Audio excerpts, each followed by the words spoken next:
Why did your father leave? My father was a deadbeat dad. He just happened to end up with a deadbeat dad. That happens in life. And your dad was a mechanic, I believe. He was a mechanic. I believe there were at least 3 occasions you saw him, once when you were 12, another time when you were 20, another time shortly before he passed away. But those first 2 experiences when you were 12 and 20, what did those entail? Went up to visit him in San Rafael, California, where he lived on a ranch up there. He was still a mechanic, and his wife at the time was working at some glass factory. And it was okay for the first week, and then my dad just basically became a real ass, just a real ass, yelling at my brother and I for nothing. He was an alcoholic too, though, unfortunately. And we were out of there. We just left, went back home. What were the circumstances that led you guys to going in the first place?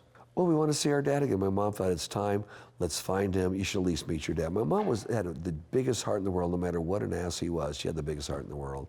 Guys, you should at least meet your father, and that didn't go over well at all. And so that was 12 when 12, you saw him 13 again? years old, exactly. When you saw him again at 20? Yeah, I was in my early 20s, and my brother and I just went to San Francisco together. Well, let's see if we can look up the dad, and we did, looked him up, and sat and chatted with him a little bit, and that was the extent of it. How did it go? It went okay. How you doing? Everything's great. We both have good jobs. He called us about a month later and wanted to borrow $2,000 from us.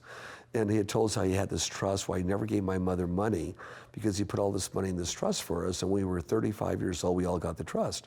So when he called us, my brother and I were pretty smart. When he called us a short time later, I was with my brother at the time at his house for $2,000, and we were pretty sharp kids. So I looked at my brother and I said, trust? He goes, yeah.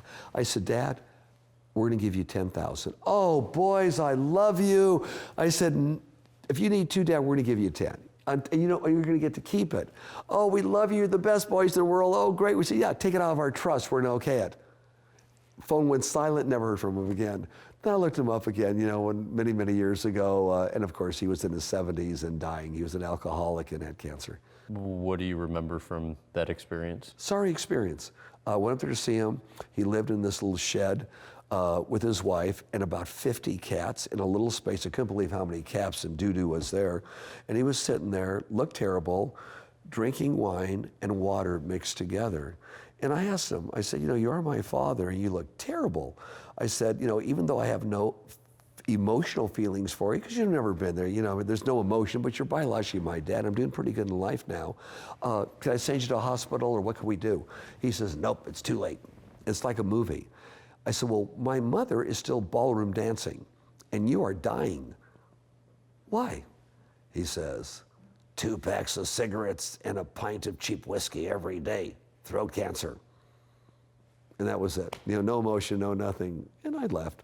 And then I got a call from Myrtle sometime later saying, your dad died. How did you take it? Fine.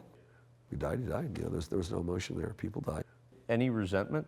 None whatsoever. My mom was a great mom. She kind of took the place of both. I have no resentment whatsoever.